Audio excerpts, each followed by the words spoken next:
Hey guys, it's Jim, and I wanted to give you a quick video, fairly quick, on tips for writing effective piano parts. And years ago, I used to never write a piano part. I always just wrote chord symbols, and then I put some rhythms here and there when I wanted the piano player to know what the ensemble was doing. But over the last 5 or 10 years or so, I've been doing much more, writing notes in the piano part, giving them a chorus or two of comping during the ensemble, and then letting them make up stuff or make up their comping during the solos. So I think writing out maybe a 50-50 type of piano part on that, it actually does a couple of things. It gives the piano player, especially an inexperienced one, it gives them some tools to work with, as far as the voicings go and how the voicings um, go with the chord changes and what to play as far as rhythm goes. It also um, gives like classical players who are, sometimes clueless as to what to play over a certain chord. It gives them the information they need to play, the chart effectively. And you also can give them, through your written voicings, give them an idea of how to construct a good, solid, um, four-note voicing that sounds good. And so the points I want to cover are primarily these. I usually use four-note voicings in the comping for the piano part. And I generally stay within about an octave and a half. Both hands are within an octave and a half. Certainly not over 2 octaves. A lot of times I will do similar rhythms during the ensemble parts, most of the time. And as you'll notice, I do reflect a lot of rhythms in the trombones because the piano gives harmonic information as well as rhythmic information. That's the same as the trombones in many cases. You'll want to reflect inner voice movement in the piano part, especially in the smaller, groups like four-horn combo or things like that, when you do write out. So make sure that you write out your voicings so they reflect what's happening in the horns. Um, you don't want to compete with and do something different that's not happening in the horn ensemble. Here's one that's really important: is construct as much as you can your voicings in force, chordal voicings. And as you can see, let me go here. Here's that was the intro that I just went over. And I'll play this for you in a minute so you can get an idea. But as you can see, a lot of these are built, especially in the same hand, in force.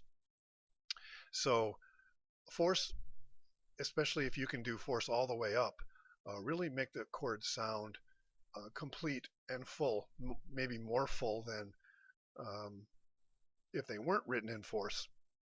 And also, you'll find generally no roots in these chords either.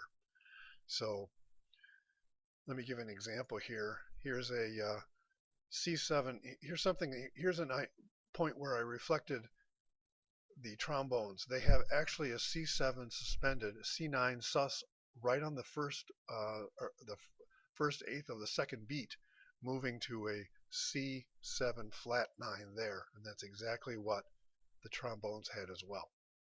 So you have a little bit of inner voice movement there. Notice the force here. This is an F major 7. So I have the 7th, the 3rd, the 13th, and the 9th. And that is kind of a souped up F major 7 chord. Okay, I did write this probably pretty fast, and I probably could have had a little more voice leading in the top voice, but it'll give you an idea. Notice the A minor 7, force right there, force right there.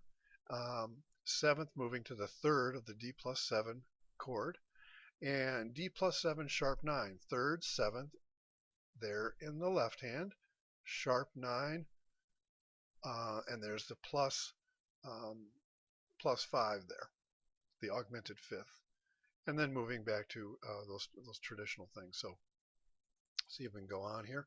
Okay, at the bridge, I have the 3rd. Here's an E minor 7 chord, but it's actually, I voiced it as an E minor 11 chord.